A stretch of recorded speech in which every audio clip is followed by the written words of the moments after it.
तो section 7 supply under GST के अंदर बताया गया है कि सप्लाई के अंदर क्या क्या चीजें इंक्लूड्स होती हैं।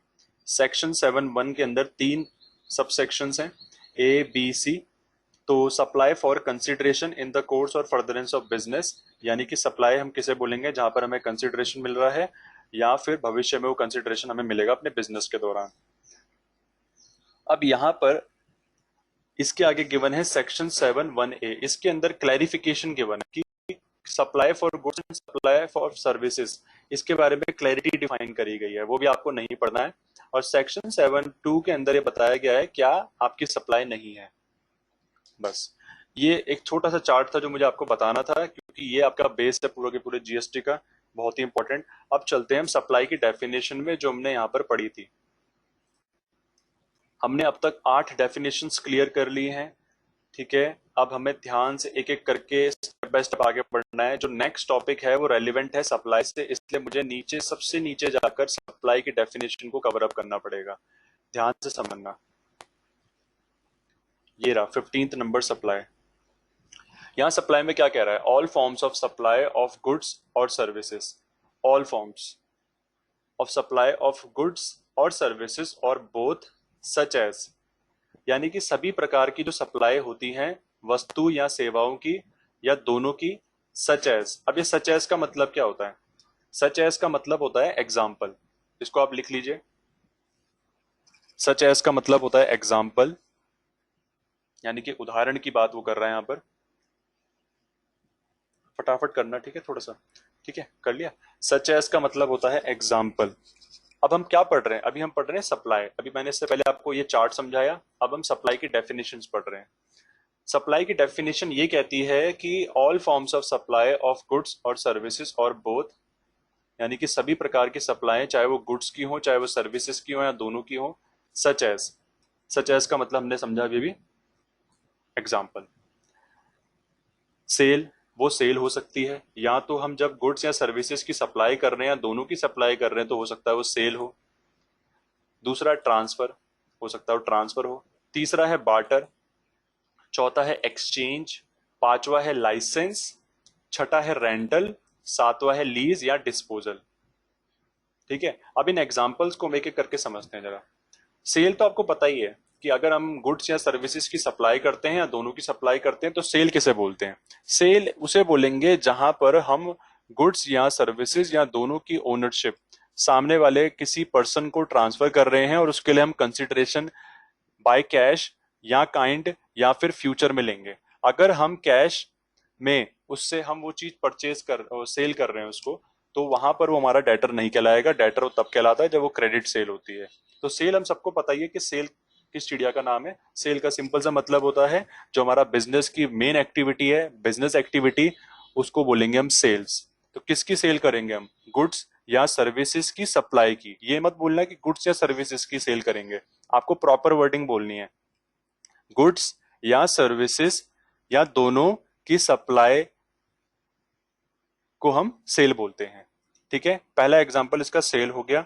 तो मान लीजिए मैं एक एग्जांपल देने जा रहा हूं, कोई स्टेशनरी की शॉप है। स्टेशनरी की शॉप आप सबको पता है, वो स्टेशनरी के शॉप वाले पर्सन ने क्या करा, माल लिया, यानी कि स्केल, रूलर, कंपास, ये सब चीजें उसने परचेज करी और अपने दुकान में रखी, और वो मार्जिन ऐड करके उनको बेच रहा है। ठीक है, जिस भी मार्जिन में उसने उठाया, मान लीजिए कि प्रोडक्ट था स्केल और उसका एमआरपी है 10 रुपीज। ठीक है, 10 रुपीज का वो स्केल है और स्केल का जो मार्जिन है उसको मिला कितना, 40%। तो इसका मतलब क्या है कि उसने वो परचेज करा 6 रुपए में। ठीक है, उसने डिस्ट्रीब्यूटर से खरीदा होगा 6 रुपए में।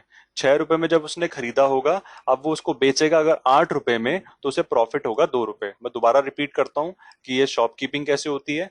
उसने एक्चुअल लेवल पर जो परचेज करा होगा रूलर, उसका एमआरपी होगा 10 रुपीज, और उसके बाद उसने 40% मार्जिन में वो परचेज करा होगा। 40% मार्जिन इन द सेंस कि उसको 40% की छूट मिली, तो उसने 6 रुपए में खरीदा एक तरीके से, क्योंकि 10 रुपए का 40% अगर मैं लेके चलूँ तो कितना बैठेगा, 4 रुपए, यानी कि 4 रुपए तक वो कमा सकता है। बट वो बेचेगा कितने में, जैसे मान लीजिए 8 रुपए में, 10 रुपए में, तो उस हिसाब से प्रॉफिट अर्न करेगा। खराब है वो। ठीक है, तो सेल तो हम उसे बोलेंगे। तो आप एक एग्जांपल लिख सकते हैं यहाँ पर सेल के लिए, sale of goods by stationery shopkeeper, इसको लिख लो, सेल के एग्जांपल में लिखो इसे, sale of goods by stationery shopkeeper.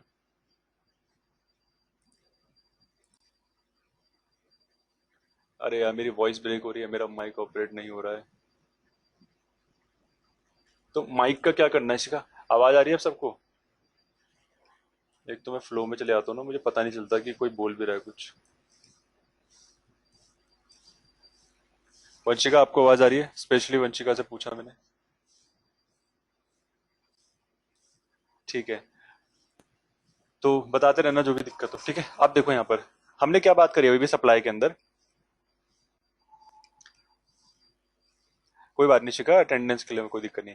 अब सप्लाई को समझ लेते हैं फटाफट से, फोकस करो यार।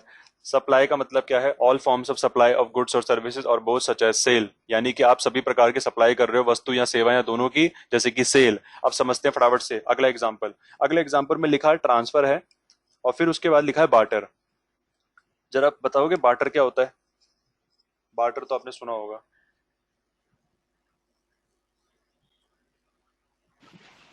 सर गुड्स के बदले में जब हम गुड्स को एक्सचेंज करते हैं उसको बार्टर बोलते हैं।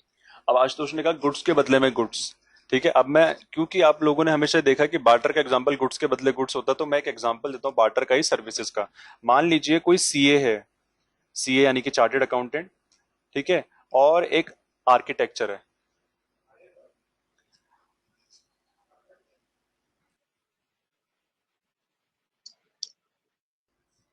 मान लीजिए कोई सीए है और एक आर्किटेक्चर है, तो सीए क्या सर्विसेज देता है? सीए देता है ऑडिटिंग की सर्विसेज, और आर्किटेक्चर देता है होम कंस्ट्रक्शन की सर्विसेज।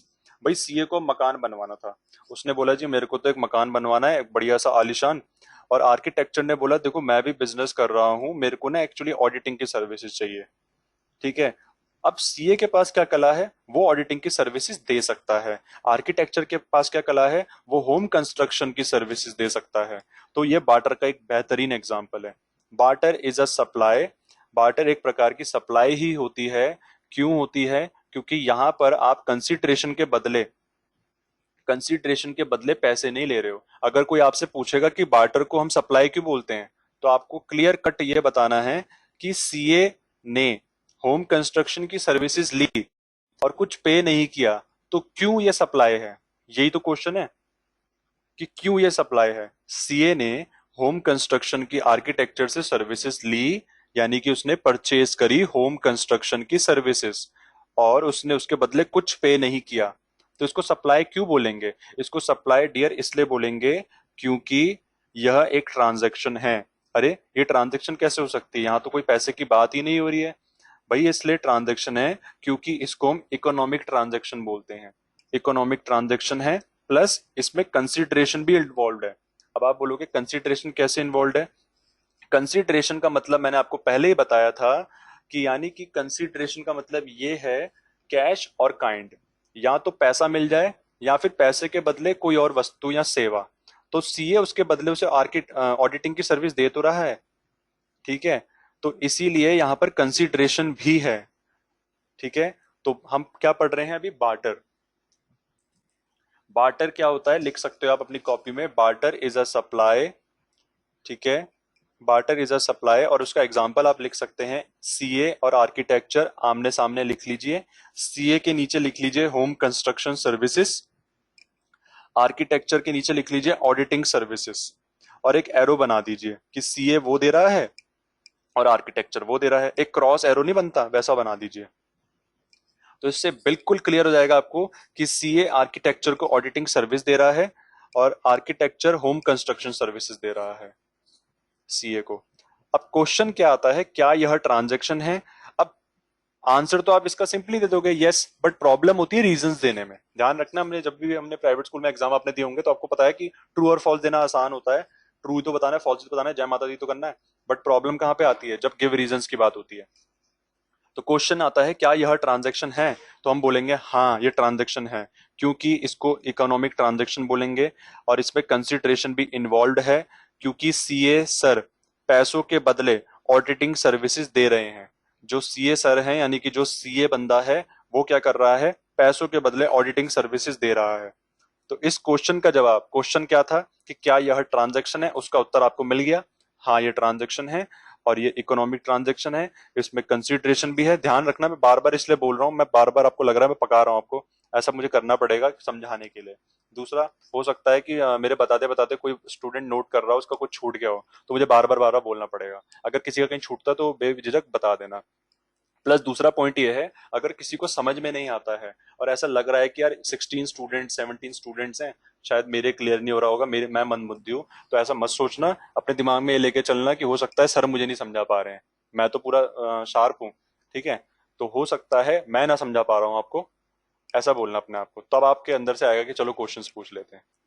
ठीक है, तो क्वेश्चन क्या था, क्या यह ट्रांजैक्शन है? तो इसका जवाब है हाँ, बिल्कुल ये ट्रांजैक्शन है, क्योंकि ये इकोनॉमिक ट्रांजैक्शन बोलते हैं इसको।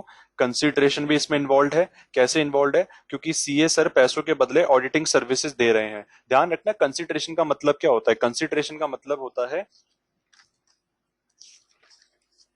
मैं आपको कंसिडरेशन का मतलब भी बता देता हूँ। ललला। तब तक आप लोग बताओ जरा, आपको क्या लग रहा है कंसिडरेशन का मतलब? सर कंसिडरेशन मतलब समथिंग इन रिटर्न। बिल्कुल सही। कंसिडरेशन का मतलब होता है बदले में देना। क्या देना? कैश और काइंड। इसको लिख सकते हैं आप अभी, क्योंकि ये टॉपिक बहुत इंपॉर्टेंट है, वैसे हम इसको डेप्थ में भी पढ़ेंगे। हाँ बिल्कुल सही, समथिंग इन रिटर्न। तो कंसिडरेशन का मतलब क्या होता है? बदले में देना। क्या देना? कैश और काइंड। कैश देना या फिर उसके बदले कोई ऐसी वस्तु देना जिससे वो भरपाई हो पाए। ठीक है, जैसे मान लीजिए कि मैंने आपको कोई सर्विसेज दी और मैंने बोला यार पैसे वैसे रहने दो यार, तू कहाँ पैसों की बात कर रहे हो तुम। उन्होंने बोला नहीं सर, पैसे तो ले नहीं रहे, चलो आप एक घड़ी ले लो। ठीक है, और मुझे घड़ी पसंद भी आ गई, तो ये सप्लाई कंसिडरेशन की मानी जाएगी, क्योंकि मैंने उसके बदले कैश तो नहीं लिया, पर मैंने काइंड तो लिया। काइंड मतलब उसके बदले कोई मैंने वस्तु या सेवा तो ली जिसकी एक वैल्यू है। तो ध्यान रखना, कंसिडरेशन का मतलब क्या होता है? बदले में देना, कैश और काइंड। और इसका आप डेफिनेशन भी लिख सकते हो, whatever you are getting in return for goods और सर्विसेज सप्लाई। जो भी आपको रिटर्न में मिलता है गुड्स या सर्विसेज की सप्लाई में, उसको कंसिडरेशन बोलते हैं। लिख लो इसे, whatever you are getting in return for goods और सर्विसेज सप्लाई, और बोथ, फॉर गुड्स और सर्विसेज और बोथ सप्लाई, उसको बोलते हैं हम कंसिडरेशन।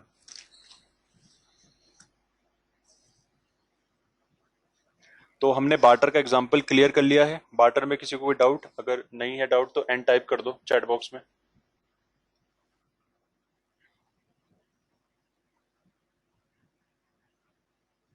सर एक चीज पूछनी थी। हाँ बोलो अनिल। सर जीएसटी के टाइम पे फिर कैसे होता है इसमें? क्या चीज? जीएसटी के टाइम पे मतलब कैसे होता है इसमें? जीएसटी के टाइम पे ऐसा होता है कि हम जैसे एक ही पार्टी से परचेज भी कर लेते हैं और उसी पार्टी को सेल भी कर देते हैं, उससे उसका कंसिडरेशन निकल जाता है। जैसे कि हमने किसी से गुड्स खरीदे, उसके बदले हमने उसको गुड्स बेच दिए या सर्विसेज बेच दी, तो हम उस लेजर्स के थ्रू उसका कंसिडरेशन निपटा देते हैं। वैसे आपने देखा होगा कि हमेशा क्रेडिटर्स को पेमेंट कैश या चेक से ही करते हैं, बट आपने कभी ये नहीं देखा होगा कि क्रेडिटर्स को पेमेंट आप सेल से भी कर सकते हो, क्योंकि sale is also a part of consideration. Supplying something is also part of consideration. जैसे कि यहाँ पर सीए ने क्या करा, सप्लाई करी सर्विसेज आर्किटेक्चर को, तो उसकी एक वैल्यू है। उसकी एक वैल्यू कैसे है? क्योंकि वो सीए 40,000 रुपीज चार्ज करता है उस सर्विसेज के। और हो सकता है उसने, मान लीजिए एक एग्जांपल हम ले रहे हैं, वैसे आपको इतना गहराई में नहीं जाना है, कि 40,000 की ही उसने आर्किटेक्चर की सर्विसेज ली, तो उसने 40,000 के बदले 40,000 रुपीज की उसे सर्विसेज दे दी, तो हिसाब बराबर। क्लियर? सर ठीक है। मेरा क्वेश्चन है। हाँ पूछो बेटा। सर फिर ऐसे तो गड़बड़ हो जाएगी, क्योंकि हमने जो अकाउंटिंग स्टैंडर्ड पढ़े थे उसमें तो एक ये था ना, मनी मेजरमेंट कॉन्सेप्ट। हम्म। तो इसमें तो मनी का कुछ रोल ही नहीं है। बहुत बढ़िया। अब सुनो ध्यान से, मनी का रोल अभी मैंने एग्जाम्पल में ये बोला कि सीए ऑडिटिंग की सर्विसेज दे रहा है और आर्किटेक्चर होम कंस्ट्रक्शन सर्विसेज दे रहा है। पहले तो देखो हमें करना क्या है, पहले हमें ये समझना है कि हमें जो अपना विजन है ना उसको नैरो माइंडेड नहीं रखना है, ब्रॉड माइंडेड रखना है। एक बहुत बड़ी गलती हम लोग क्या करते हैं कुछ भी पढ़ते हुए, वो ये कि हम पुराने जो फैक्ट्स होते हैं ना, हेलो, आवाज आ रही है? ठीक है। एक बड़ी गलती हम लोग क्या करते हैं, हम जो पुराने फैक्ट्स होते हैं ना उनको बिलीव्स बनाकर रख लेते हैं। ठीक है, और उन पे क्वेश्चन मार्क नहीं लगाते हैं। यहाँ पर मैंने कहाँ कहा कि मनी मेजरमेंट कॉन्सेप्ट नहीं लगेगा? मनी मेजरमेंट कॉन्सेप्ट तो जरूर लगेगा भाई। जो सीए सर्विसेज दे रहा है उसकी एक वैल्यू है, और आर्किटेक्चर एक सर्विस दे रहा है उसकी भी एक वैल्यू है। तो वो जो वैल्यू है वो मॉनेटरी वैल्यू ही तो है। सीए को मॉनेटरी वैल्यू देनी थी, उसने क्या करा, या तो पैसा दे सकता है फिर वो सर्विसेज दे सकता है, तो उसने सर्विसेज दे दी उसके बदले। तो क्यों नहीं होगी सप्लाई? डेफिनेटली होगी। आप ये मत समझो कि मनी मेजरमेंट कॉन्सेप्ट का मतलब ये होता है कि पैसा आना या जाना, जब तक ये नहीं होगा तब तक हम रिकॉर्ड नहीं करेंगे, ऐसा कुछ नहीं है। अगर पैसे वाली कोई चीज है, वैल्यू है उसकी, जैसे कि सर्विसेज की, तो सर्विसेज की अगर ऐसी कोई वैल्यू निकल कर आ रही है तो डेफिनेटली हम उसको कंसिडर करेंगे। और मनी मेजरमेंट कॉन्सेप्ट को हम यहाँ पर कहीं फॉरगेट नहीं कर रहे हैं, उसको साथ लेके चल रहे हैं। क्योंकि मनी मैनेजमेंट कॉन्सेप्ट में ये नहीं कहा गया कि ट्रांजैक्शन हमेशा मनी में होनी चाहिए, मनी यानी कि कैश में। उसमें ये कहा गया था कि ट्रांजैक्शन को आप हमेशा पैसों में तोलोगे और फिर रिकॉर्ड करोगे। क्लियर सबको? ठीक है सर, हाँ, okay okay. Hello? Sir clear है। अब हाँ क्लियर है। अब मेरा अगला क्वेश्चन सुनो, फटाफट से करना है यार, थोड़ा टाइम लग जाएगा नहीं तो। अब क्वेश्चन ये है कि क्या गवर्नमेंट यहाँ पर टैक्स लेगी इस वाली ट्रांजैक्शन में जो सीए वर्सेस आर्किटेक्चर की हुई? क्या यहाँ पर गवर्नमेंट आपको लगता है टैक्स लेगी? हम अभी सीए के पॉइंट ऑफ व्यू से समझ रहे हैं, ठीक है? बताइए, क्या गवर्नमेंट का इन्वॉल्वमेंट होगा यहाँ पे या नहीं होगा?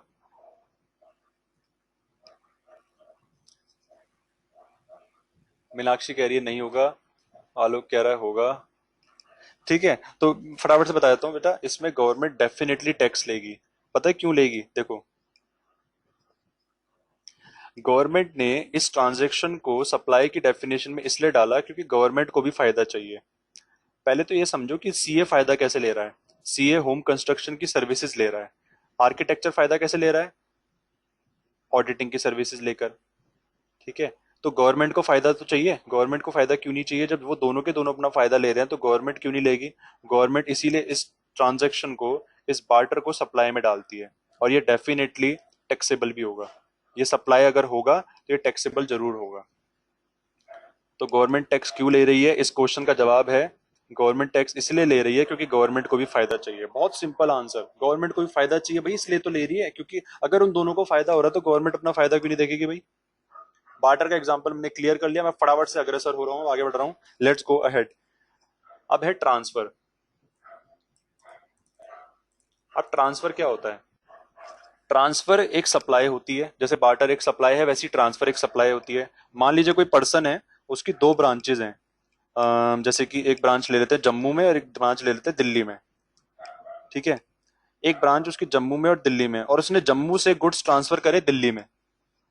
ठीक है, अगर वो जम्मू से दिल्ली में गुड्स ट्रांसफर कर रहा है तो ये ट्रांसफर सप्लाई कंसिडर करा जाएगा, और ये जीएसटी के दायरे में भी आएगा और टैक्सेबल भी होगा। वो हम बाद में पढ़ेंगे कैसे होगा टैक्सेबल, वो बात का टॉपिक है।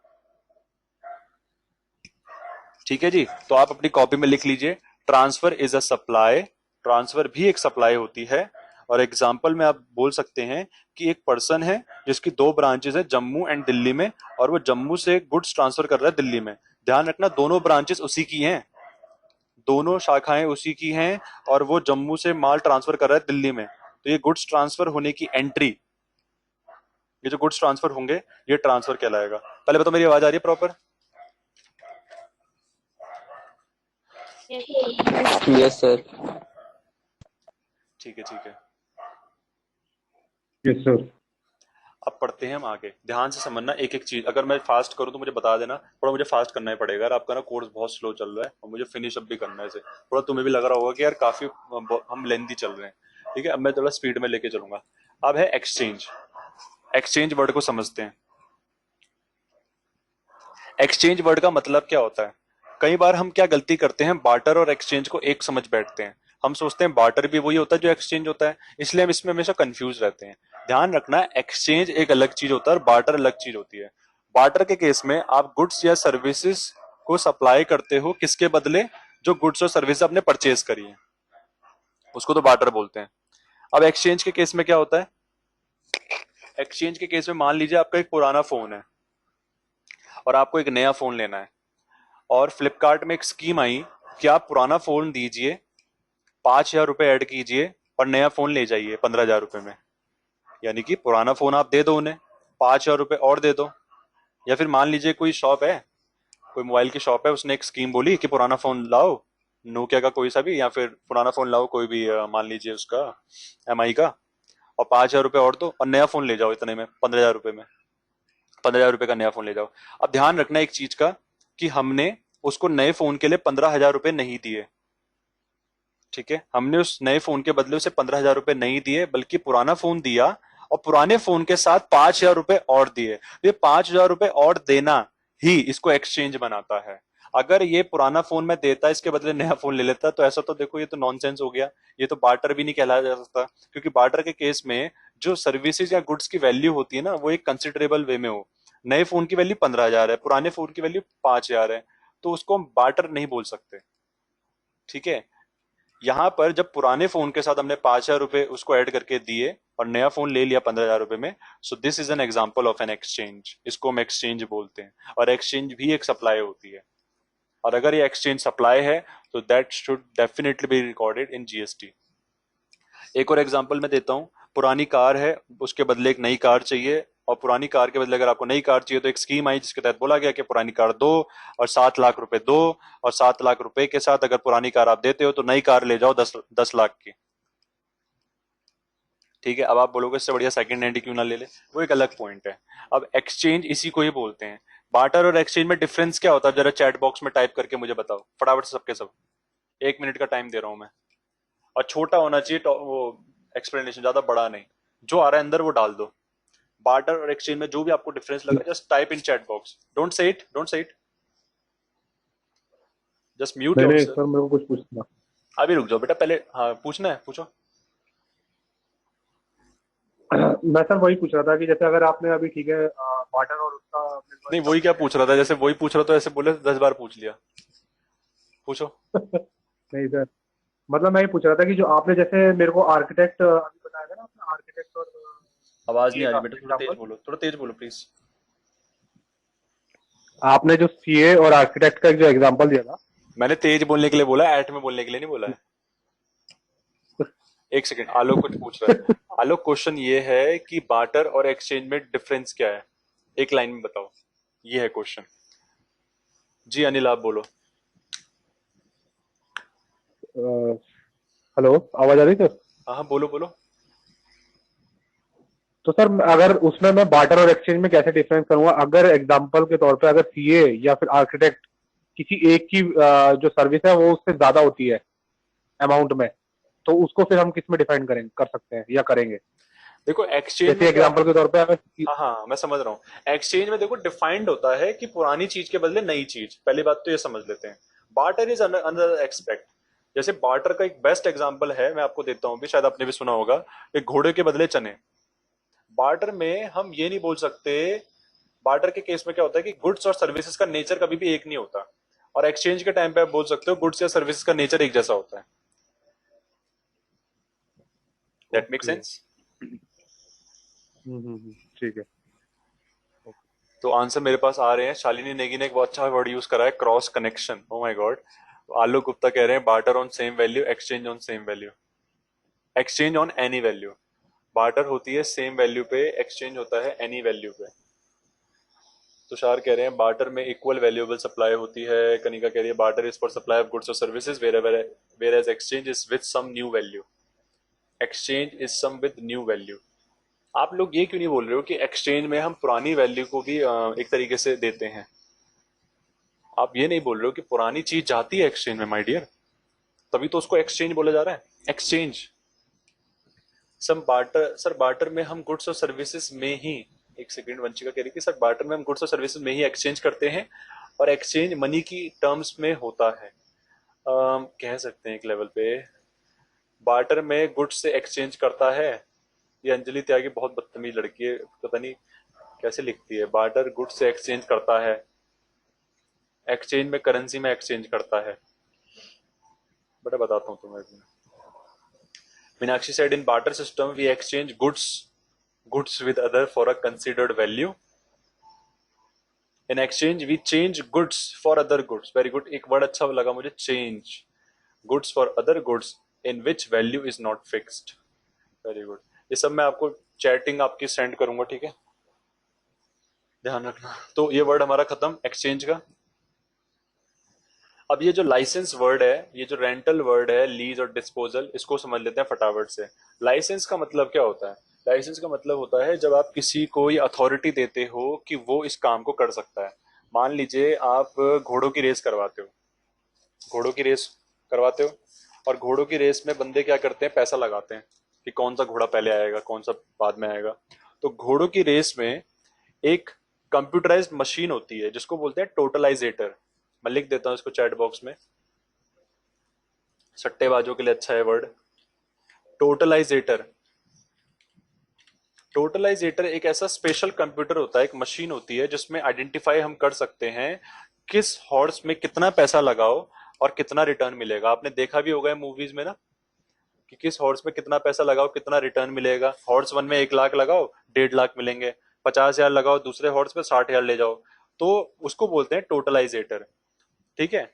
अब यहां पर अगर वो कंपनी जो रेस क्लब है, जिसका वो रेस क्लब है जो रेस करवाती है, अगर वो लाइसेंस देती है बुक मेकर को, क्या लाइसेंस देती है कि आप एक काम करो बुक मेकर, आप रेसिस करवाओ, ऑर्गेनाइज करवाओ, आपको हम अथॉरिटी दे रहे हैं, तो इसको बोलते हैं हम लाइसेंस।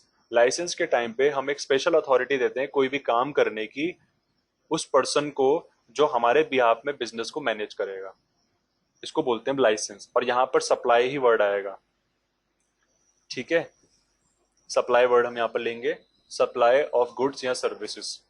तो जो रेस क्लब ने बुक मेकर को लाइसेंस दिया तो इसको बोलेंगे सप्लाई। आप लिख सकते हैं कॉपी में, licence given by race club to book maker. Bookmaker का मतलब वो नहीं होता जो किताब छापता है, बुक मेकर का मतलब क्या होता है, जो बुकिंग्स करता है।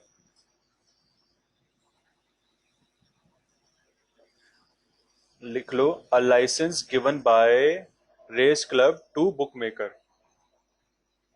किस लिए दे रहे हैं वो लाइसेंस उसे, जिससे कि वो रेसेस स्टार्ट करवा पाए और रेसेस को ऑर्गेनाइज भी कर पाए, उसको बोलेंगे हम लाइसेंस, ठीक है। वहीं दूसरी तरफ अगर आपने कोई भी प्रॉपर्टी है जिसको आपने किराए पे चढ़ाया तो उसको बोलेंगे सप्लाई ऑफ रेंटल सर्विसेज, हम उसको बोलेंगे सप्लाई ऑफ रेंटल सर्विसेज। जैसे कि मान लीजिए कि आपका कोई बैंकेट हॉल है या फिर कोई गोडाउन है, ठीक है, या फिर कोई आपका प्रीमिसेस है जहां पर आप स्टार्टअप्स को ये अथॉरिटी दे रहे हो कि आप 1 ईयर तक यहाँ पे रहो आराम से, ठीक है, अपना बिजनेस मैनेज करो, and these are the rental services. तो रेंटल सर्विसेज अगर हम सप्लाई कर रहे हैं तो वो भी जीएसटी के अंदर सप्लाई में आता है। यहाँ पर मैं बात कर रहा हूँ सप्लाई ऑफ सर्विसेज की, इसको बोलते हैं हम सप्लाई। और लीज क्या होता है? लीज का मतलब होता है जब हम किसी को कोई ऐसी प्रॉपर्टी दे रहे हैं जो ऑक्यूपेशन करने लायक है। रेंटल और लीज में एक बहुत बड़ा डिफरेंस ये होता है कि रेंटल में हम उसको एक समतल भूमि दे रहे हैं। समतल भूमि का मतलब क्या हुआ कि वहां पर कुछ भी चीज उसे नहीं मिलेगी प्रॉपर तरीके से, उसको खुद ही मेंटेन करना पड़ेगा, as good as dead place you can say. तो वहां पर होता है रेंट। लीज में क्या होता है? लीज में उसको ऑक्यूपेशन करने लायक वो जगह मिल जाती है। जैसे मान लीजिए कोई इसका एग्जांपल मैं आपको देता हूँ, जैसे मान लीजिए कोई हेयर स्टाइलिस्ट है, सलून वो खोलना चाहता है।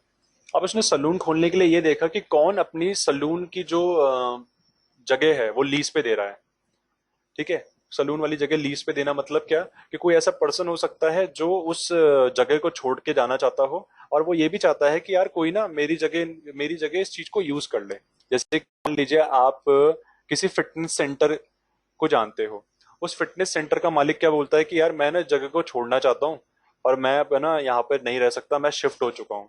तो उनके दिमाग में क्या चल रहा है, मेरी एक बात ध्यान सुनना, दो तरीके उनके पैसा कमाने के। या तो जितने भी डंबल्स हैं, जितनी भी मशीन्स हैं जिससे फिटनेस बनती है, उनको बेच दें और पैसा कमाएं, ठीक है। पर बेचने के लिए कौन जाएगा, कौन खरीदेगा, ये भी दिक्कत है। तो उन्होंने क्या दिमाग लगाया, चलो हम अपनी प्रॉपर्टी को लीज पे दे देते हैं। लीज पे देने से क्या होगा कि उनके बिहाफ में कोई और उस जिम को रन करेगा, ठीक है, और लीज पे रन करेगा और वो उनको पे करेगा। तो इससे उनको क्या फायदा हुआ कि जिस बंदे को ऑक्यूपेशन चाहिए था, एक तो उन्होंने उसका ड्रीम पूरा कर दिया ऑक्यूपेशन देकर उसे, कि आप फिटनेस सेंटर खोलने के लिए आपको प्लस XYZ इतनी अमाउंट चाहिए थी, फिर आपको मशीन लेनी पड़ती, सब चीजें मैं बनी बनाए दे रहा हूँ, ठीक है। तो जब भी आपने कहीं से भी ऑफर सुना होगा किसी भी रिश्तेदार के मुंह से कि यार वो ना अपना बिजनेस बंद कर रहे हैं, वो अब ना कहीं और शिफ्ट हो रहे हैं, तो उनके पास ना ये सब चीजें बनी बनाई है, तो अगर तेरे को चाहिए तो बता, ऐसे, तो वो होता है लीज। उसी तरीके से जो हेयर स्टाइलिस्ट है, जो हेयर सलून अपना कहीं और देख रहा है, तो वो क्या देख रहा है कि ऐसा कोई बंदा है जो अपनी शॉप को छोड़ना चाहता हो, ठीक है, और वहां पर सब चीजें प्रॉपर तरीके से अरेंज्ड है, तो इसको बोलते हैं लीज। लीज में चीजें पहले से होती हैं, रेंट में नहीं होती हैं, दैट इज द डिफरेंस। दोनों को सप्लाई बोलेंगे क्योंकि दोनों को मतलब से किया जा रहा है, ठीक है। आगे बढ़ते हैं। डिस्पोजल किसे बोलते हैं? डिस्पोजल का मतलब होता है जब कोई अपनी पुरानी असेट्स को डेफिनेटली मतलब बेचना चाहता है, वो चाहता है कि मैं इसको राइट ऑफ कर दूं। मान लीजिए कोई बैंक है, उसने क्या करा कि, बैंक का एग्जांपल नहीं लेते हैं यहाँ पे, मान लीजिए कोई इंस्टीट्यूशन है, उस इंस्टीट्यूशन ने क्या करा, उसने बोला कि यार मेरे जो कंप्यूटर्स है ना, ये कंप्यूटर्स अब मुझे नहीं चाहिए क्योंकि मैं अपना इंस्टीट्यूट बंद कर रहा हूँ। तो उसने क्या करा, उन सभी कंप्यूटर्स को राइट ऑफ करने के लिए उन्होंने डिस्पोजल यानी कि डिस्पोज कर दिया उन्हें।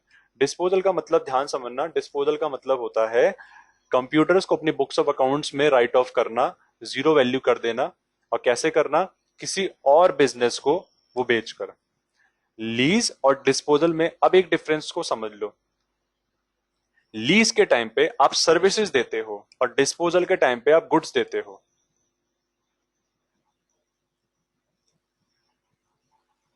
समझ लेना ध्यान से। लीज के टाइम पे आप एक तरीके से सर्विसेज दे रहे हो, डिस्पोजल के टाइम पे आप गुड्स करते हो, डिस्पोजल मोस्ट लाइकली। तो ये था सप्लाई।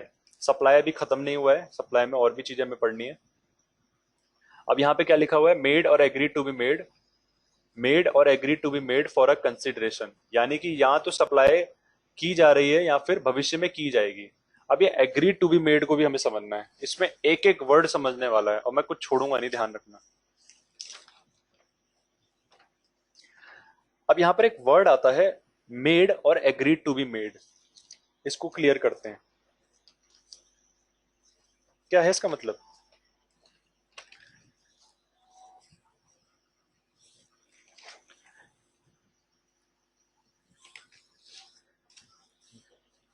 देखो,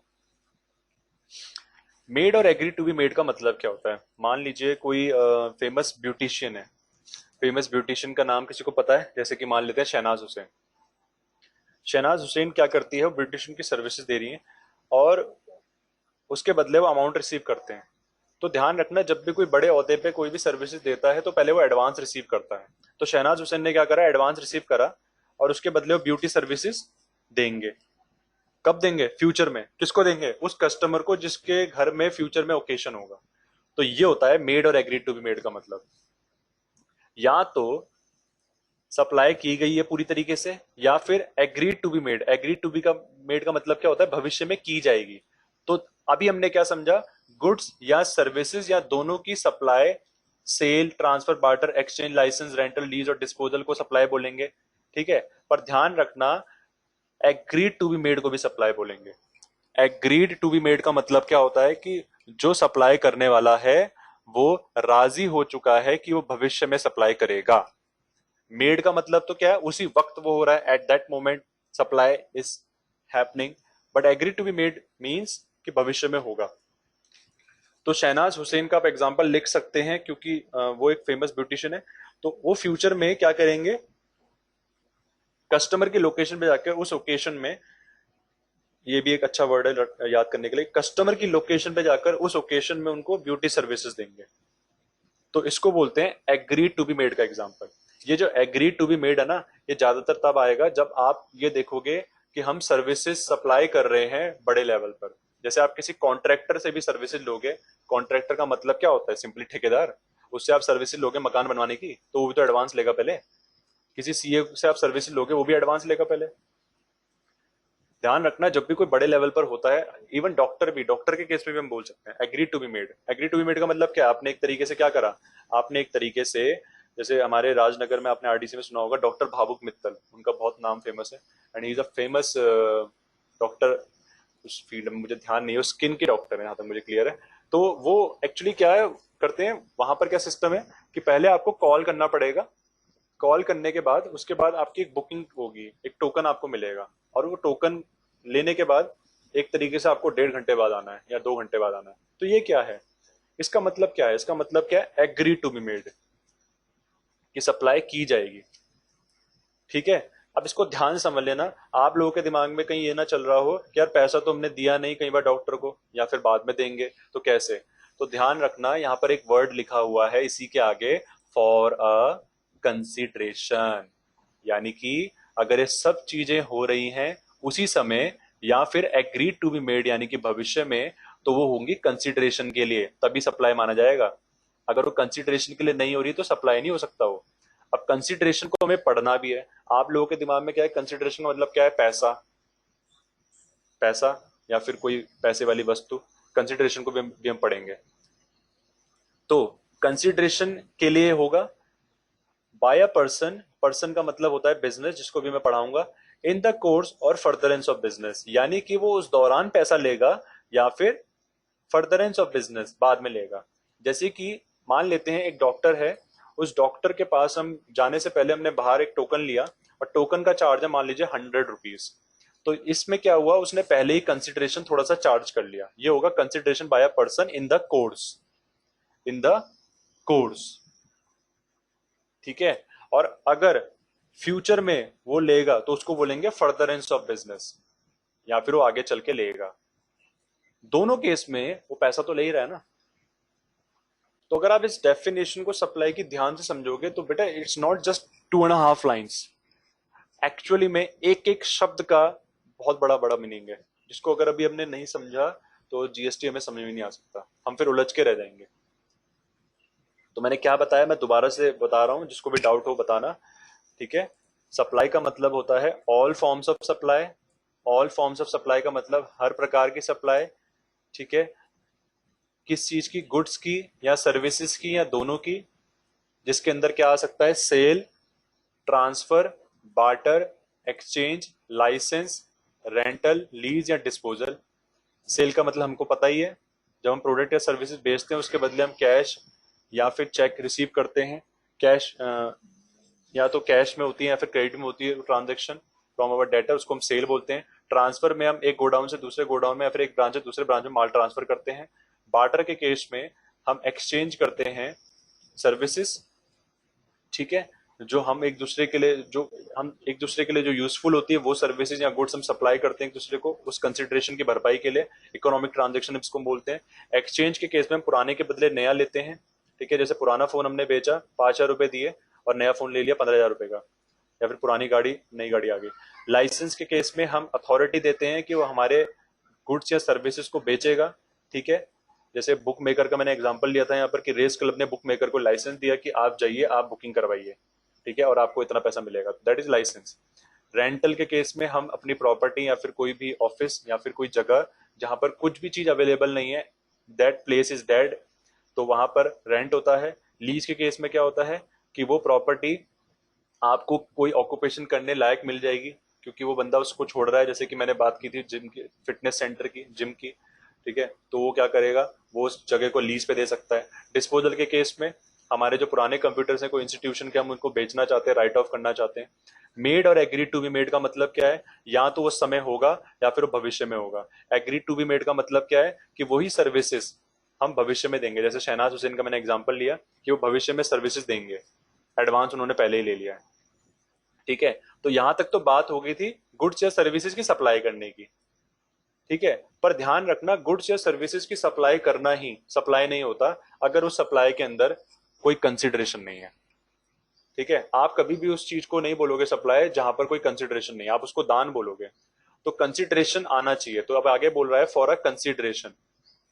डेफिनेशन का अगला भाग यहां से स्टार्ट होता है, यहां से इतना भाग अगला है। For a consideration by a person, यानी कि जो पर्सन इस काम को कर रहा है, जो सप्लाई कर रहा है, या तो कंसिडरेशन लेगा इन the course of business, in the course of मतलब बिजनेस के दौरान, या फिर furtherance of business. Furtherance of business का मतलब क्या होता है? आगे चल के। किसी को कोई डाउट यहां तक?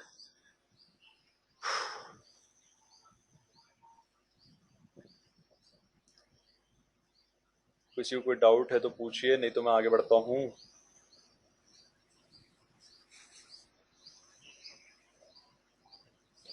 जल्दी जल्दी जल्दी, क्विक क्विक क्विक।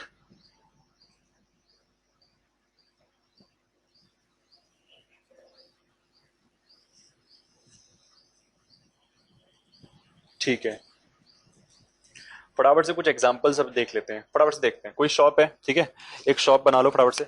उस शॉप के अंदर एक पर्सन है, उसका नाम है मिस्टर ए। मिस्टर ए क्या करेगा, गुड्स में डील करेगा, ठीक है।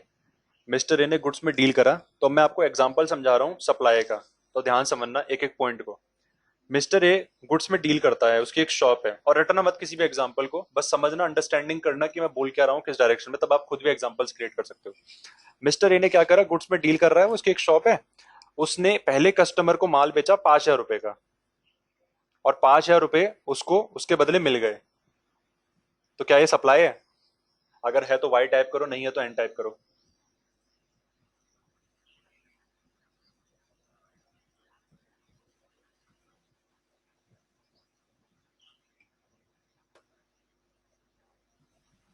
शिखा बेटा ये सप्लाई है, क्योंकि यहां पर कंसिडरेशन मिल चुका है, गुड्स के बदले में कंसिडरेशन भी मिला, उसने क्या करा, सेल करा, तो सप्लाई का पार्ट है सेल। गुड्स या सर्विसेज, गुड्स, तो यानी कि supply of goods for a consideration, consideration मतलब 5,000 रुपए मिल चुके हैं। तो जब मिस्टर ए ने गुड्स बेचे कस्टमर 1 को 5,000 रुपए के, तो ये सप्लाई ऑफ गुड्स कहलाएगा। दूसरा एग्जाम्पल, मिस्टर ए जिसकी शॉप है, उसने क्या करा, कस्टमर 2 को 4,000 रुपए का माल बेचा, ठीक है, और 4,000 रुपए के बदले कस्टमर 2 ने या तो उसे डीडी दिया, चेक दिया, पेटीएम दिया, या फिर कोई भी ई पेमेंट करी। तो बताओ, अगर यहाँ पर कैश नहीं है इन्वॉल्व, तो क्या ये सप्लाई कहलाएगी? अगर कहलाएगी तो वाई, अदरवाइज एन। पहले सुन लेना पूरा, ये मत करना कि अब हमें अरे मैं तो पता है तो सिंपल है इसमें का।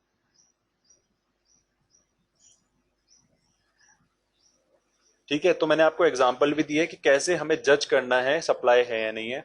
आप लोगों ने सबने सही आंसर दिया है, वेरी गुड। बढ़ते हैं आगे। अब तीसरा एग्जाम्पल, तीसरे एग्जाम्पल में हमने अब एक गुड्स बेचे, किसको, कस्टमर नंबर 3 को। कस्टमर नंबर 3 को जो हम गुड्स बेच रहे हैं, ध्यान से सुनना एक एक पॉइंट को। कस्टमर नंबर 3 को जो हम गुड्स बेच रहे हैं, वो बेच रहे हैं 7,000 रुपए के, 7,000 रुपीज उनकी वैल्यू है। अब कस्टमर 3 क्या कर रहा है, वो क्या कर रहा है, 5,000 रुपए दे रहा है। कितने, 5,000 रुपए। और कह रहा है कि मिस्टर ए, यानी कि दुकानदार को कह रहा है, मिस्टर ए मैं ना आपको 2,000 रुपए बाद में दे दूंगा, अभी मैं आपको 5,000 रुपए दे रहा हूँ, अभी आप ये रख लो, मुझे गुड्स दे दो। तो मिस्टर ए ने क्या बोला, नहीं नहीं हमारे यहाँ ऐसा नहीं होता। मिस्टर ए ने बिल्कुल मना कर दिया सप्लाई करने के लिए, कि नहीं नहीं भाई मैं नहीं करूंगा ऐसे, हमारे यहाँ ऐसा सिस्टम नहीं है, ठीक है, हम कोई उधार में माल नहीं बेचते, तुरंत अभी आपको पेमेंट करनी पड़ेगी, कैश में करो या फिर आपको जो भी आपको ऑनलाइन पेमेंट करनी है वो। अब ध्यान सुनना एक एक पॉइंट को जो मैं बोलने वाला हूँ। फिर वहां से गुजर रहे थे उस कस्टमर के अंकल, यानी कि C3 के अंकल गुजर रहे थे। उन्होंने बोला बेटा क्या हुआ, तो उन्होंने बोला अंकल ये कुछ नहीं, बस यार मैं पर्स घर पे भूल गया हूँ, गुड्स की वैल्यू 7,000 रुपए की है, 5,000 रुपए मैंने दे ही दिए, 2,000 रह रहे हैं और ये मेरे को दे नहीं रहे हैं। तो अंकल जी ने बोला चल कोई नहीं, मैं दे देता हूँ तेरे पैसे, मैं पैसे दे देता हूँ 2,000 रुपए। कस्टमर 3 ने बोला, जो कस्टमर था उसने बोला नहीं नहीं अरे रहने दो अंकल जी, आप क्यों कर रहे हो, अरे बेटा कुछ नहीं होता, हम चचा हैं तेरे। उन्होंने ऐसे करके दे दिया। अब आपको क्या बताना है, आपको पहली बात तो मैं आपको क्लियर कर देता हूँ, ये तो सप्लाई है। इसमें मैं ये आपसे सिंपल क्वेश्चन नहीं पूछूंगा, थोड़ा टफ पूछूंगा। ये तो सप्लाई है, क्यों है सप्लाई, क्योंकि गुड्स के बदले कंसीडरेशन लिया जा रहा है। कंसीडरेशन को देखना है आपको मेन, कि गुड्स के बदले कंसीडरेशन लिया जा रहा है नहीं लिया जा रहा। दोनों केस में हमने ऊपर पढ़ा कि पहले पैसा लिया जा रहा था 5,000 रुपए, दूसरे केस में डीडी चेक या पेटीएम या फिर पेमेंट ली जा रही थी ऑनलाइन 4,000 रुपए। अब ये जो तीसरा केस है, आपको इसमें बताना है, सोच समझ के बताना, जल्दबाजी मत करना, कि जिस शॉपकीपर ने माल बेचा 7,000 रुपए का उस कस्टमर को, और कस्टमर उसको दे रहा है 5,000 रुपए और 2,000 रुपए अंकल दे रहे हैं, तो उस शॉपकीपर के लिए कंसीडरेशन का अमाउंट क्या है बताइए। जल्दबाजी मत करना, सोच समझ के बताना।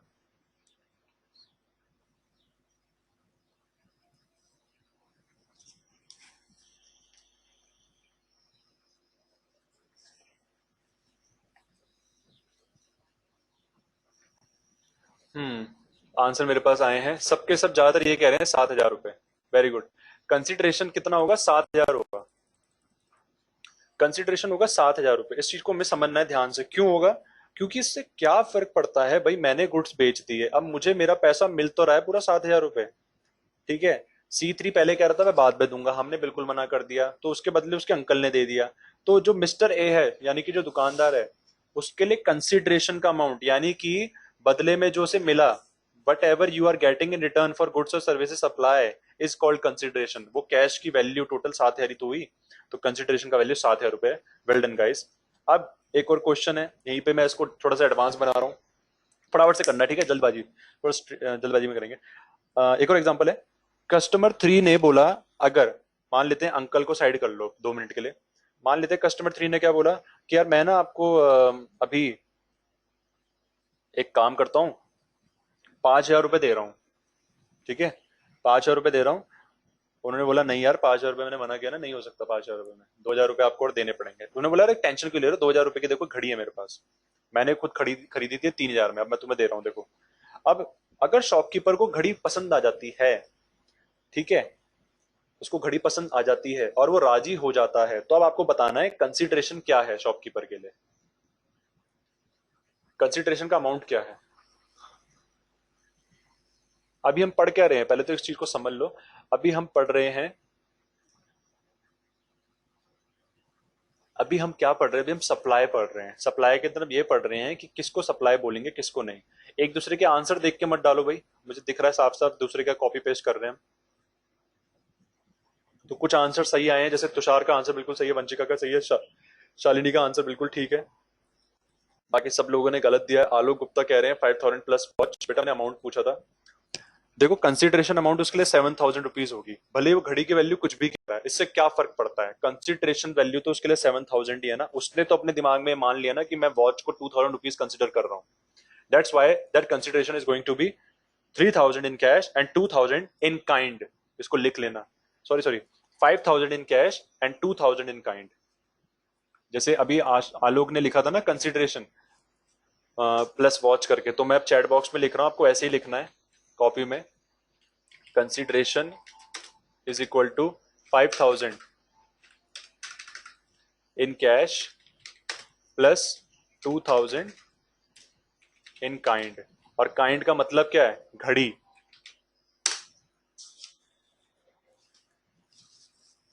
ठीक है जी, हमने ये एग्जांपल अच्छे से क्लियर कर लिया। मैंने आपको 4 एग्जांपल्स दिए इसी पॉइंट के अंदर कि मिस्टर ए अगर गुड्स में डील कर रहा है, कस्टमर 1 को पैसा दे रहा है, कस्टमर 2 उसको डीडी दे रहा है, कस्टमर 3 के अंकल आ चुके हैं, और कस्टमर 3 अगर उसके बदले कुछ देता है तो कंसिडरेशन क्या होगा।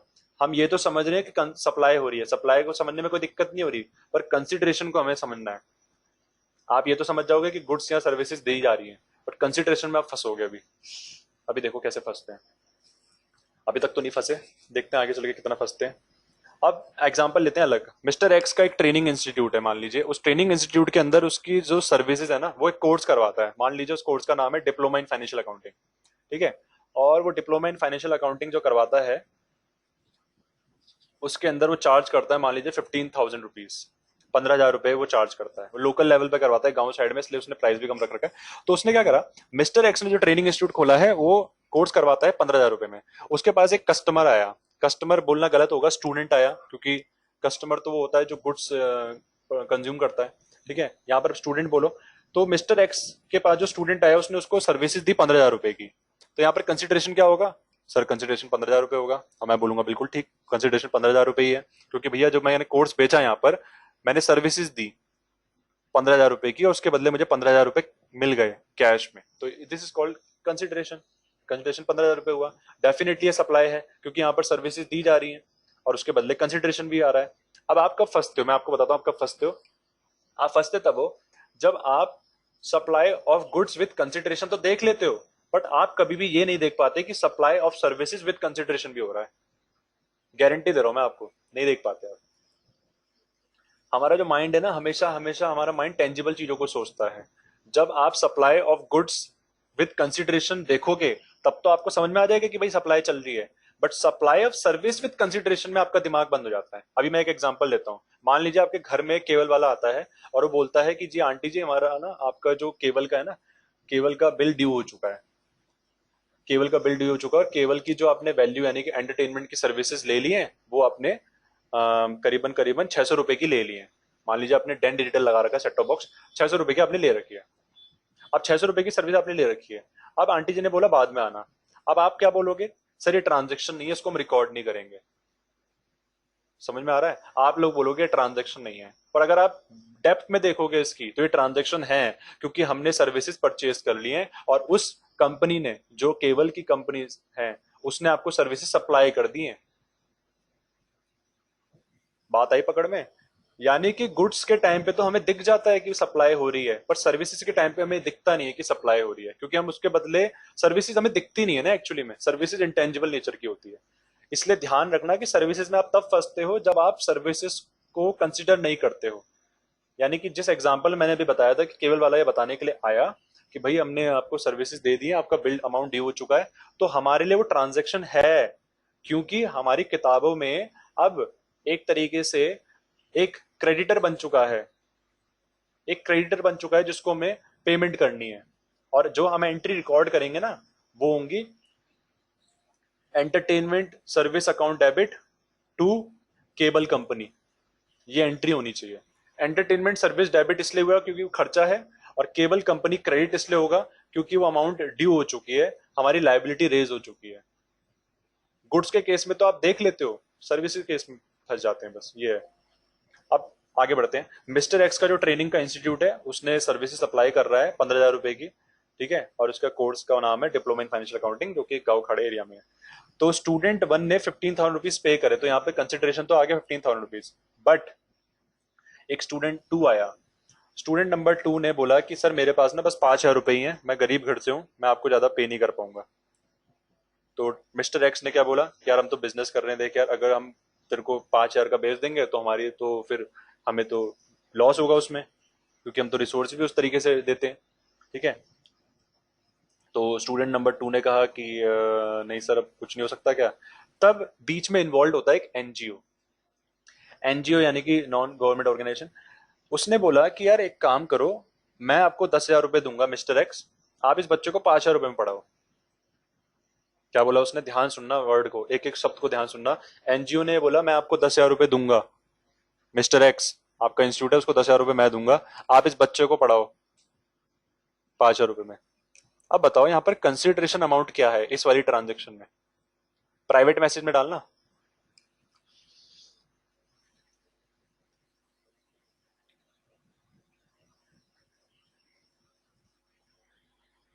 जल्दी जल्दी जल्दी जल्दी जल्दी। ओके, केवल एक आंसर गलत आया है, बाकी सब ठीक है।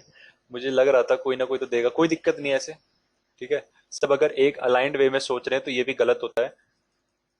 Very good. तो इसका आंसर बेटा 15,000 रुपीज है, 15,000 रुपए। पता है क्यों? क्योंकि अगर मैं मिस्टर एक्स के नजरिए से देखूं तो मिस्टर एक्स को क्या फर्क पड़ता है, उसके पास तो वैल्यू आ रही है ना 15,000 रुपए। वो इस सप्लाई को कंसिडर करेगा और कंसिडरेशन अमाउंट रखेगा 15,000। अगर हम इसको बोलेंगे, देखो चलो मैं वर्स्ट केस सिनेरियो लेता हूँ, अगर हम बोलेंगे कि हमने सर्विसेज को 5,000 रुपए की दी, दैट मीन्स हम लॉस में हैं। बट एक्चुअल लेवल पर हम लॉस में नहीं है। क्यों नहीं है? क्योंकि एनजीओ उसके बिहाफ में 10,000 रुपए में दे रहा है। दूसरा पॉइंट ये है, अगर हम इसमें कंसिडरेशन 15,000 का नहीं बोलेंगे, अगर हम इसमें कंसिडरेशन 15,000 रुपीज का नहीं बोलेंगे तो मिस्टर एक्स को एक तरीके से लॉस होगा, और एक्चुअल लेवल पे उसे लॉस हो ही नहीं रहा। इसीलिए कंसिडरेशन का मतलब समझो। कंसिडरेशन का मतलब क्या होता है? Whatever you are getting in return for goods और सर्विसेज और बोथ सप्लाई। यानी कि मिस्टर एक्स को क्या मिला, 5,000 रुपए स्टूडेंट 2 से मिले, एनजीओ से मिले 10,000 रुपए, तो उसको उस पर्टिकुलर सर्विस की सप्लाई में 15,000 रुपए तो मिले कंसिडरेशन के रूप में। इसका आप रीजन लिख सकते हैं। रीजन क्या है? Because NGO is bearing expense of student 2। Consideration 15,000 है, that is not the big deal बताना। बट बताना क्या है आपको कि 15,000 रुपीज कंसिडरेशन इसलिए यहां पर क्योंकि NGO is bearing expense of student number 2। NGO क्या कर रहा है? वो एक्सपेंस बियर कर रहा है स्टूडेंट 2 का। एक्सपेंस बियर करने का मतलब ये नहीं होता कि अरे मैं एनजीओ हूं, कोई दिक्कत नहीं बेटा तू पढ़, वो कुछ बोलेगा मैं देख लूंगा ना। उसका मतलब क्या है? 10,000 रुपए मैं दूंगा तेरे। तो मिस्टर एक्स के लिए तो एक तरीके से 15,000 रुपीज का कंसिडरेशन हुआ। ये बताना मेरे लिए इतना ज्यादा जरूरी है क्योंकि अभी अंडरस्टैंडिंग की बात चल रही है। बढ़ते हैं आगे। अब पढ़ेंगे हम एक एक्सेप्शन, कॉपी में लिख लो एक एक्सेप्शन। एक्सेप्शन का मतलब क्या होता है, जब जो भी अब तक हम पढ़ते हुए आए हैं वहां पर कोई भी एक ऐसा फैक्ट होता है जिसकी वजह से हम एक तरीके से जो लॉ है उसको बाईपास कर देते हैं। बाईपास इन द सेंस हम उसको एक तरीके से क्या बोलेंगे उसको, किसी के पास कोई वर्ड्स हैं? जब हम किसी चीज को एक्सेप्शन बोलते हैं, जैसे केमिस्ट्री में आपने सुना होगा एक्सेप्शन होता है, किसी ने अगर कोटा फैक्ट्री देखी होगी तो एक्सेप्शन,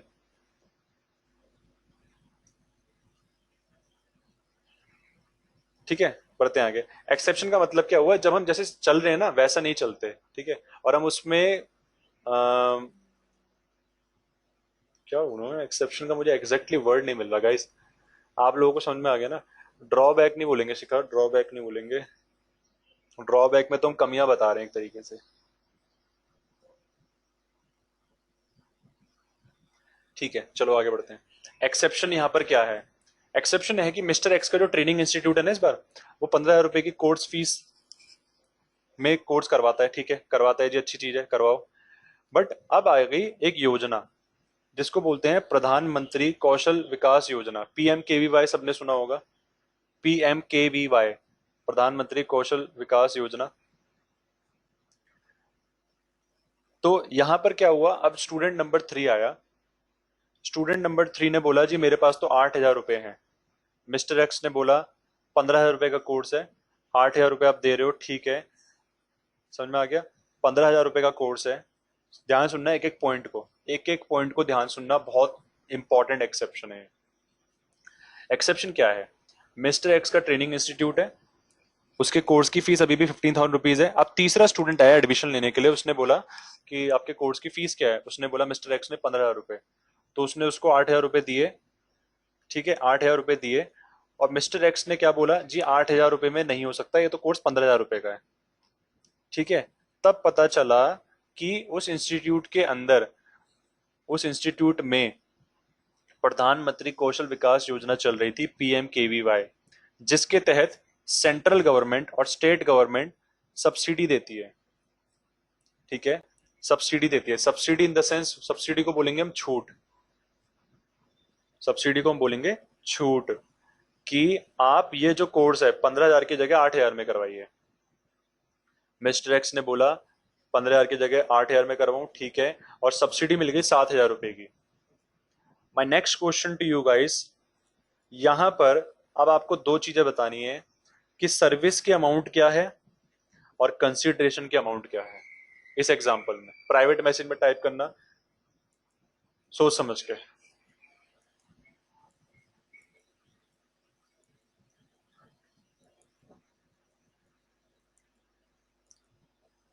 तो हम एक्सेप्शन पढ़ रहे हैं, आंसर मेरे पास आ चुके हैं अब।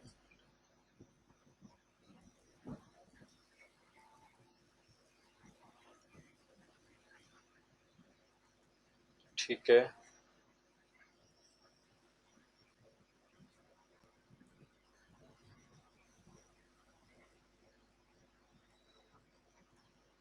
तो ध्यान से सुनो, जिन्होंने 15,000 रुपए लिखा है वो जवाब गलत है। इसका सही जवाब है 8,000 रुपए। सर्विसेज की अमाउंट भी 8,000 है और कंसिडरेशन भी 8,000 है। पहली बात समझते हैं कंसिडरेशन 8,000 क्यों है।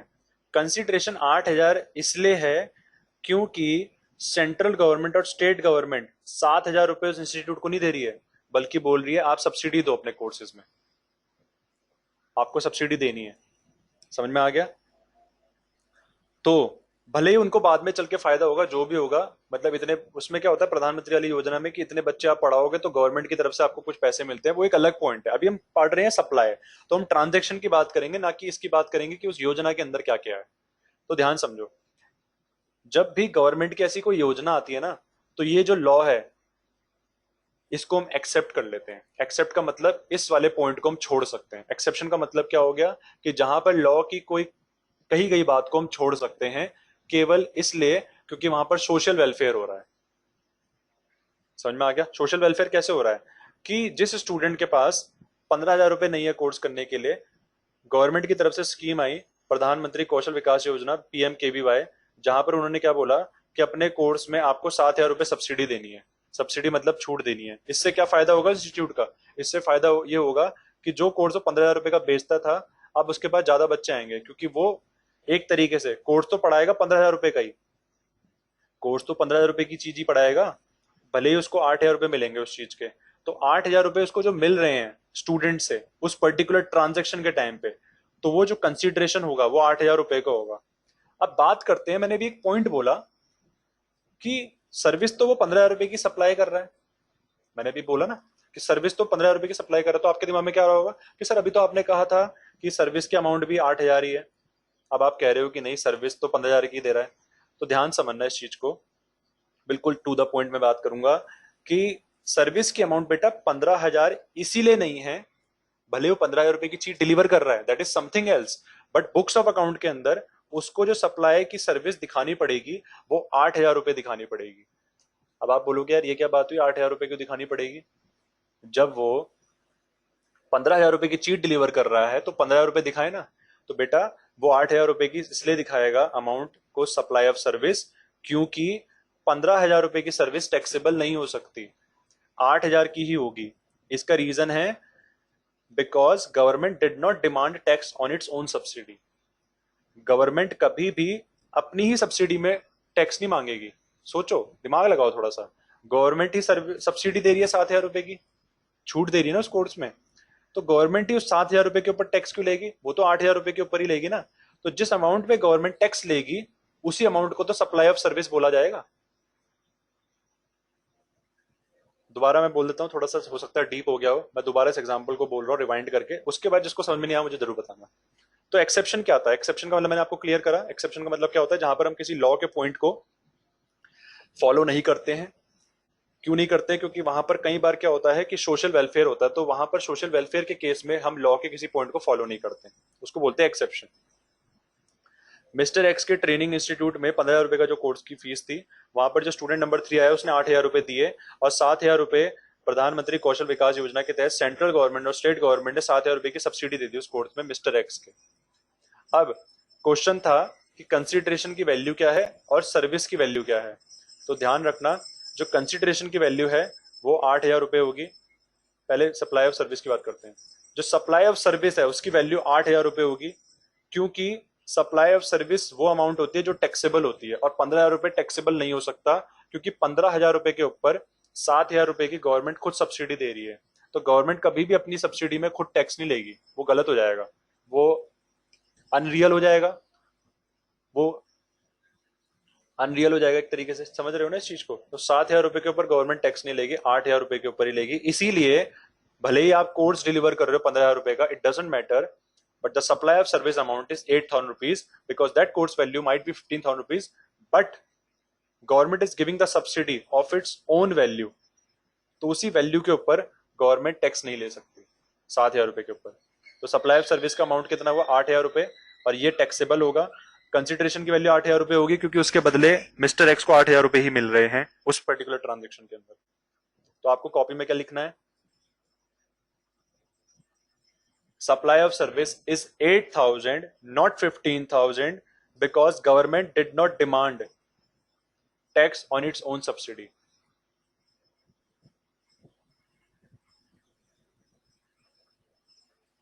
ये पॉइंट समझ में आ गया सबको?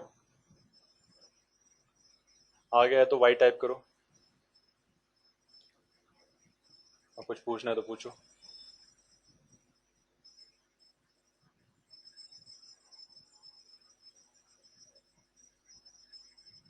मजा आ रहा है ना सबको? हाँ भाई बताओ जरा, मजा आ रहा है? ज्यादा हो गया?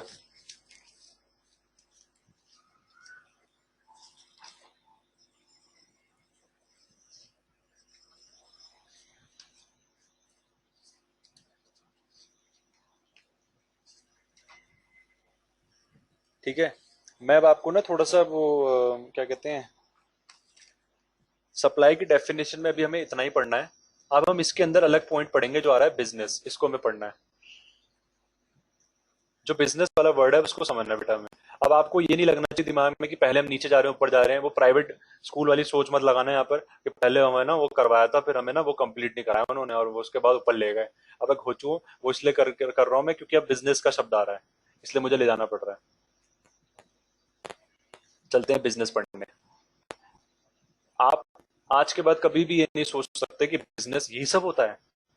ठीक है, अभी आपके दिमाग में क्या होता है, बिजनेस का मतलब क्या होता है, एक नॉर्मल तरीके से हमने एक शॉप ली, उसमें गुड्स डाल दिया और बेच दिया, उसको गुड्स, उसको बिजनेस बोलते हैं ना। बिजनेस की डेफिनेशन जीएसटी के अंदर बहुत ज्यादा वाइड कर दी गई है, बहुत ही ज्यादा। आप सपने में भी नहीं सोच सकते कि अब हम पढ़ने क्या वाले हैं। तो देखो फटाफट से करते हैं। मान लीजिए गिफ्ट का शोरूम है, ठीक है। अब गिफ्ट का शोरूम है, अब आपको क्या करना है, जब आप सुन रहे हो तो क्या कर सकते हो, कॉपी में लिख लो, थोड़ा सा लिख सकते हो। तो एक गिफ्ट का शोरूम है और उस गिफ्ट के शोरूम का मालिक का नाम है मिस्टर ए। उस गिफ्ट के शोरूम का जो टर्नओवर निकला गिफ्ट्स बेच बेच के, कौन कौन से गिफ्ट बेचे उन्होंने, एवेंजर के टॉय बेचे, मान लीजिए शक्तिमान का टॉय बेचा, दुनिया भर के टॉय बेचे, तो 50 लाख रुपए टर्नओवर हो गया उनको पूरा एक साल का। अब मैं ये नहीं पूछूंगा टर्नओवर क्या होता है, क्योंकि मैंने पहले भी पढ़ा रखा है, और टर्नओवर आपको पता ही क्या होता है, पूरे साल भर की जो भी सेल्स होती हैं उनको हम टर्नओवर कहते हैं, और उसके अंदर क्या क्या नहीं होना चाहिए वो दैट इज सेपरेट थिंग, वो आप ऊपर डेफिनेशन में भी देख सकते हो, मैंने पढ़ा भी रखा है। जो गिफ्ट का शोरूम का ओनर है उसका टर्नओवर पूरे साल का हुआ 50 लाख रुपए, और उसका नाम है मिस्टर एक्स। ध्यान समझना, मैं कुछ बताऊंगा इसमें बहुत ज्यादा इंपॉर्टेंट। अब मैं इसमें ये नहीं बताऊंगा बेटा ये तो बिजनेस है, क्योंकि आपको पता ही है तो बिजनेस है। इसमें हम पढ़ेंगे कुछ और। उस गिफ्ट के शोरूम के बंदे ने क्या कहा कि कई बार क्या होता है कि कस्टमर मेरे से गिफ्ट लेता है, कस्टमर मेरे से गिफ्ट लेता है, और कई बार वो गिफ्ट बाहर से लेता है। अगर वो मेरे से गिफ्ट ले रहा है तो वो तो डेफिनेटली सप्लाई ऑफ गुड्स होगा, क्योंकि गिफ्ट को टच किया जा सकता है, इसमें कोई दिक्कत नहीं है, ये तो आपको क्लियर है ही। बट कई बार क्या होता है कि वो जो कस्टमर होता है ना वो बाहर से गिफ्ट लेकर आता है, बाहर से मतलब किसी और दुकान से, और बोलता है कि सर आप ना पैकेजिंग करते हो, हमने बोला बिल्कुल करते हैं, और हमने उनकी पैकेजिंग भी करके दी उन्हें। किसकी पैकेजिंग करके दी, उन गिफ्ट्स की जो कस्टमर बाहर से किसी और दुकान से खरीद के ला रहा है और वहां पैकेजिंग करवा रहा है। तो पूरे साल भर उनकी कमाई हुई इससे केवल 10,000 रुपए, गिफ्ट बेच के कितनी हुई 50 लाख रुपए, और पैकिंग करके हुई 10,000 रुपए। अब पॉइंट आता है कि इनके पूरे साल भर का जो टर्नओवर है वो 50 लाख 10,000 होना चाहिए, या फिर 50 लाख होना चाहिए। आप लोगों का क्या मानना है, प्राइवेट मैसेज में टाइप करो और जल्दी करना प्लीज यार, टाइम हो रहा है।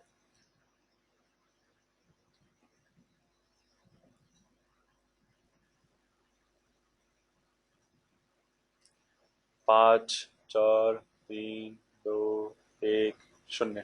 ठीक है, 50 लाख 10,000 ये होगा जी।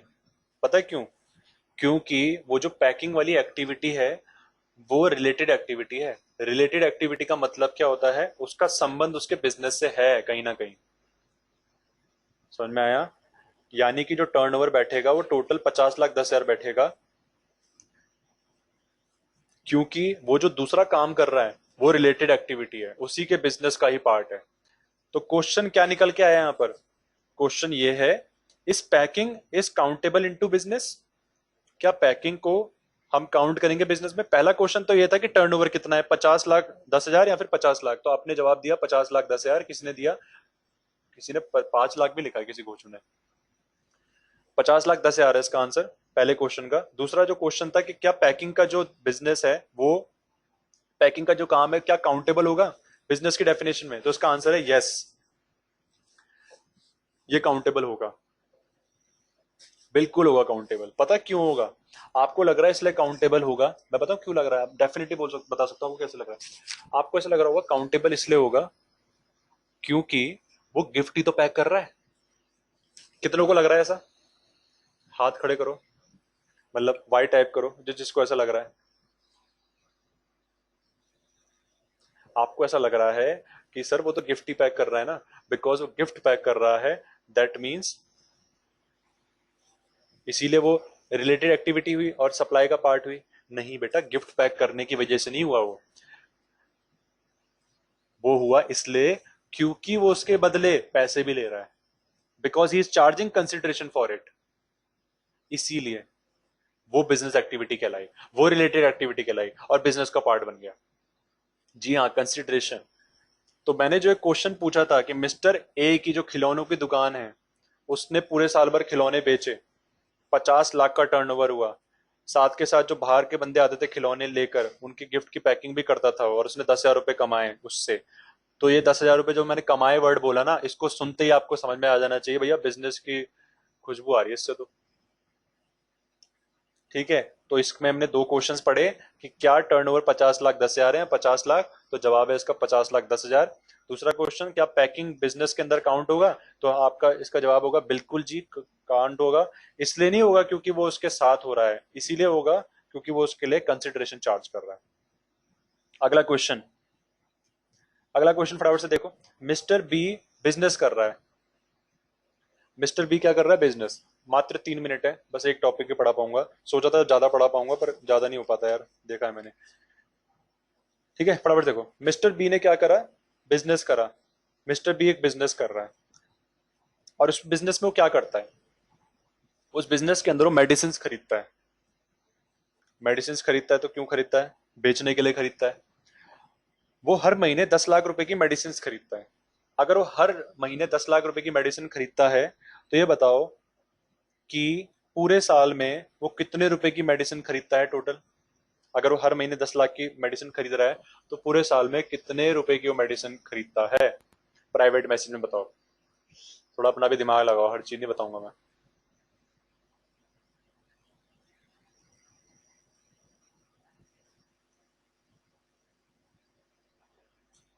कैलकुलेटर खोल के बैठे हैं।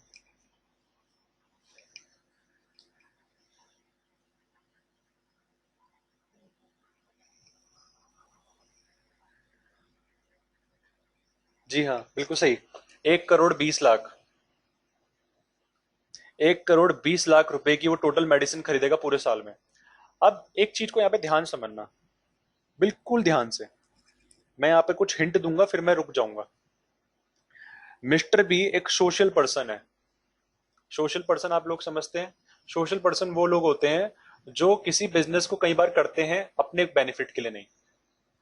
अब मिस्टर बी क्या कर रहा है, मिस्टर बी पता क्या करता है, मिस्टर बी, आप यकीन नहीं करोगे, जो वो हर महीने 10 लाख रुपए की मेडिसिन खरीदता है, वो कॉस्ट टू कॉस्ट उसको बेचता है, कॉस्ट टू कॉस्ट, केवल इस वजह से कि उन लोगों को दूर ना जाना पड़े, जितने मैं खरीद रहा हूं इतने में बेच दूं। बहुत बढ़िया, ऐसे लोगों को सल्यूट है जो ऐसा काम करते हैं। मिस्टर बी एक सोशल पर्सन है, ठीक है, वो एक सोशल पर्सन है और वो कॉस्ट टू कॉस्ट मेडिसिन बेच रहा है। यानी कि अगर वो 10 लाख रुपए की मेडिसिन एक महीने में खरीद रहा है, 10 लाख में ही बेच रहा है, इसका मतलब पूरे साल भर उसने 1 करोड़ 20 लाख की मेडिसिन खरीदी और 1 करोड़ 20 लाख रुपए में ही बेच दी। आपका क्वेश्चन है, क्या मिस्टर बी बिजनेस कर रहा है या नहीं। अगर कर रहा है तो वाई टाइप करो, अगर नहीं कर रहा तो एन टाइप करो चैट बॉक्स में, प्राइवेट मैसेज में।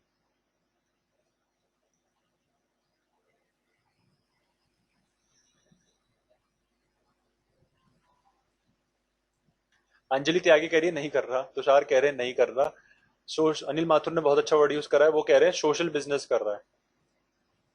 अच्छा जी, बिजनेस का नाम भी सोशल बिजनेस भी होता है, ठीक है। अब एक चीज को ध्यान समझ लेना, इस पॉइंट को ध्यान से। अगर वो 1 करोड़ 20 लाख की मेडिसिन बेच रहा है तो उसका मतलब ये है, अगर वो बेच रहा है दैट मीन्स उसको पैसा मिलेगा या मिल चुका है। मिलेगा का मतलब क्या है, भविष्य में मिलेगा, या फिर मिल चुका है, क्योंकि वो सेल कर रहा है। यहाँ पर सेल वर्ड मैंने यूज कर दिया। तो जिन्होंने टाइप करा है वाई, अब उनसे मेरा नेक्स्ट क्वेश्चन है कि क्या मिस्टर बी सप्लाई कर रहा है। अगर कर रहा है तो वाई टाइप करो, अगर नहीं कर रहा तो एन टाइप करो।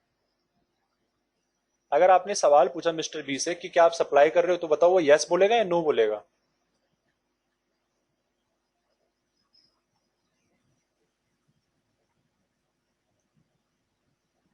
क्या बोलेगा वो, देखा अभी कहा ना आपने, वो यस बोलेगा।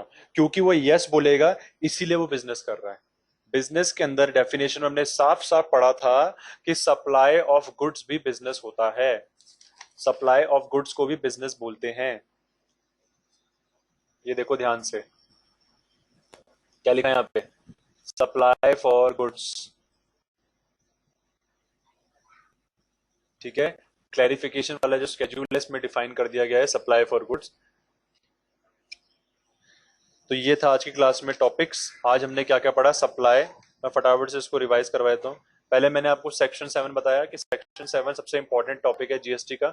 सेक्शन 7 सप्लाई अंडर जीएसटी, जिसके अंदर section 7 sub section 1 clause A B C given है, सेक्शन 7 सब क्लॉज 1A के अंदर स्केड्यूल 2 गिवन है, सेक्शन 7 सब क्लॉज 2 के अंदर ये गिवन है सप्लाई एक्सक्लूड, और 7.3 के अंदर अभी मैं बताऊंगा नहीं।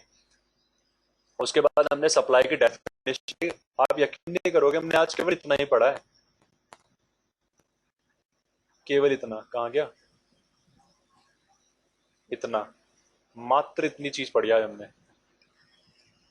और इसके अंदर हमने पूरा पढ़ा कि सप्लाई ऑफ गुड्स या सर्विसेज दोनों को हम कहेंगे sale, transfer, barter, exchange, licence, rental, disposal क्या क्या होता है। मेड और एग्री टू बी मेड का मतलब मैंने बताया आपको कि मेड और एग्री टू बी मेड का मतलब क्या होता है कि या तो उस टाइम पे पैसा मिल जाएगा, नहीं सॉरी, या तो उस टाइम पे हम गुड्स या सर्विसेज दे रहे हैं, भविष्य में देंगे।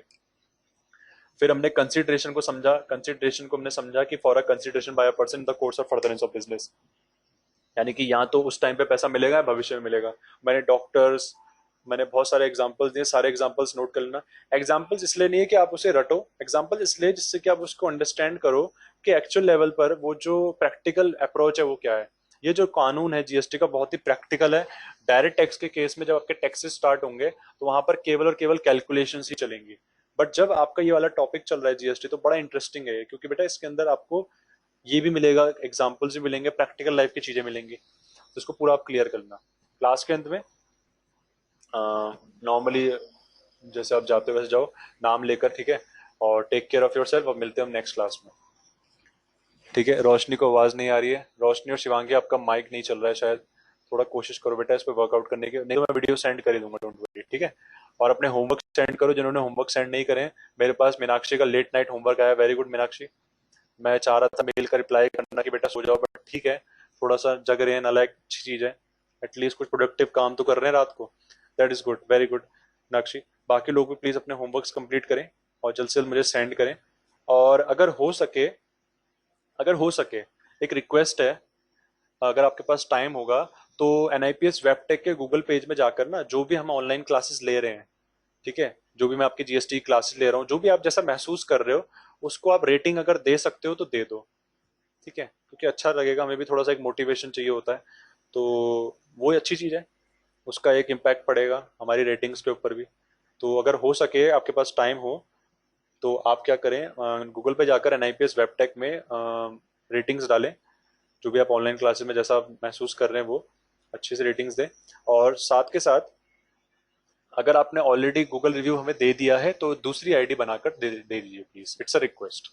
बाकी आप लोग जैसा चाहे वैसे, ठीक है जी। Take care of your self और काम कर लेना प्लीज। एंड अगर इसका कुछ होमवर्क बनता है तो मैं आपको सेंड करता हूँ इवनिंग में।